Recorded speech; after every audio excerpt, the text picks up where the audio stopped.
So guys, good day po sa inyong lahat. Welcome kayo sa YouTube channel ko. So, ang video po natin today, tuturo ko sa inyo kung paano maglaro ng Spyfall Part 2. So actually guys, merong itong Part 1. So, binili ko yung Part 2 kasi mas maraming tao ang pwedeng maglaro sa Part 2 compare sa Part 1.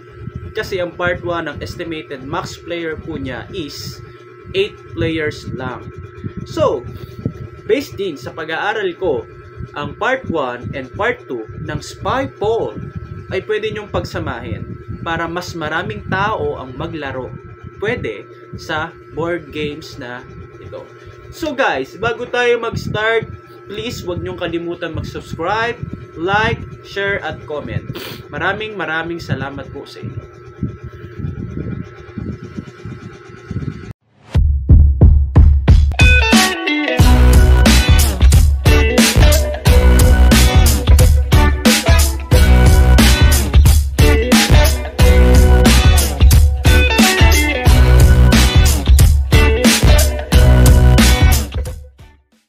So, sa game na ito guys, ay merong dalawang role na possibility na maging character mo. Okay? So, etong card na to ay isang map. Ito yung pangalan ng map, Cacho. And then, ito yung magiging role mo, vendor. So, ang isang team guys ay ang Spy Team. Ito po sila. Itong Spy Team, kailangan nilang kumuha ng mga impormasyon based sa observation or sa discussion na ginagawa every round. Ang Spy Team ay wala silang ka-idea kung saang lugar sila ngayon. Okay? So, ang trabaho nila, ang goal ng mga spy team, alamin kung saan silang lugar. Okay? So, every round, merong ginagawang discussion ng mga players. Ang discussion ay about kung sino ang suspicious, doubt nila kung sino ang spy sa kanila. Which is, kapag ikaw ang good team, which is ikaw yung may hawak ng map, ay kailangan nyong ma-eliminate yung mga spy team. So, based sa discussion, para makilala kayo ng iba nyong ka-team na hindi kayo spy, magbigay kayo ng mga clue na hindi ka spy. Pero, huwag nyo sasabihin yung specific na lugar kung ano yung hawak nyo na cards. For example, sasabihin mo, isa akong vendor. Pwede yon. Okay? Hindi nyo pwedeng sabihin yung specific na lugar kung nasaan ka. For example, nasa cat show ako. It means, kapag ganon ang ginawa ninyo, talo na kayo sa round. Kasi, may idea na kaagad yung mga spy team. So guys, maging aware, maging observant, at maging maingat kapag ito ang cards na hawak nyo. Okay? So, ito yung advice ko guys. Kapag ang players nyo ay umabot ng 1 to 6, meron kayong isang spy, and meron kayong 5 map na cards. If ang players nyo ay umabot ng 1 to 12, ang advice ko sa inyo, pwede kayo maglagay ng 2 or 3 spy. And yung natira, puro map cards na. Okay? Para mas may thrill, para mas mahirapan at mas masaya yung laro ninyo. Pero, guys, pwede kayo mag-customize, depende sa inyo kung ilang spy, at kung ilang maps na gusto nyo isama. Nasa sa inyo. So, tuloy natin yung discussion about sa game ito. Itong mga cards ay paghihiwa-hiwalay nyo.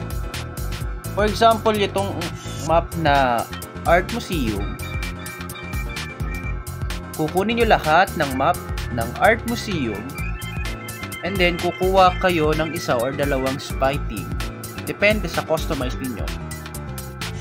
At pagkatapos ay ilalagay nyo siya dito sa plastic. So ayusin na natin. Guys, kapag mag-arrange kayo ng cards, yung dalawang spy ay nasa ibabaw and yung mga maps ay nasa ilalim.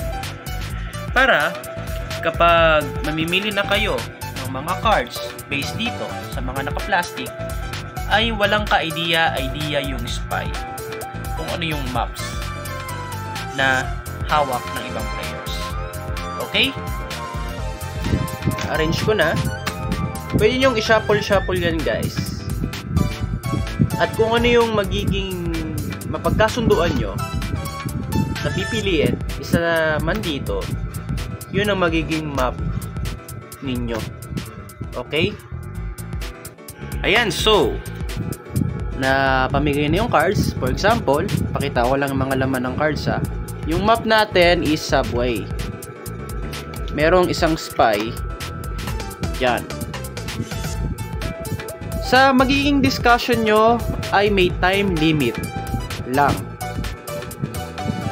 Pwedeng 5 minutes, pwedeng 7, 10, depende sa magiging pagkasunduan nyo, guys. Okay? So, ang flow ng game, pwede kayong magtanong-tanong sa bawat players na kasali. For example, anong trabaho mo? Anong nakikita mo? Yung mga ganong question, pwede nyong itanong. Basta't wag lang yung specific. Especially, pwede rin magtanong yung spy. Diba? Siyempre, dapat kapag spy ka, maging wise yung magiging sagot mo sa bawat tanong na ibabato sa'yo. Para hindi manghinala sa'yo yung mga players na may hawak ng map. At yung talagang legit na employee or something sa isang map na yun. Okay? So, kapag spy, maging observant, makinig ng mabuti, at maging matalino, maingat sa bawat galaw. Okay.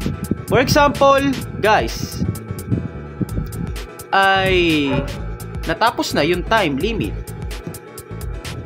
Merong votes na mangyayari. Ang way ng pagboboto ay magpo-point kayo sa player na gusto nyong i-eliminate. Itong mga cards originally nakataob to ha. Yan.